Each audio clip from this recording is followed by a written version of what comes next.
மின்னலை பிடித்து மேகத்தில் துடைத்து பெண் என்று படைத்து வீதியில் விட்டு விட்டான்.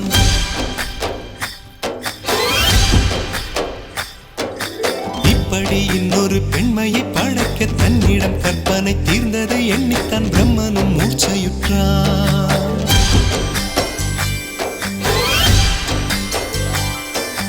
மின்னலை பிடித்து மேகத்தில் துடைத்து பெண் என்று படைத்து வீதியில் விட்டு விட்டான்.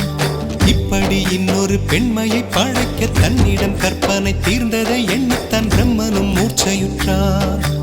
அவளின் நாசிக்குள் நுழைந்த காற்று உயிரை தடவி திரும்பும் போது மோட்சம் அடைந்து ராகங்கள் ஆகின்றதே.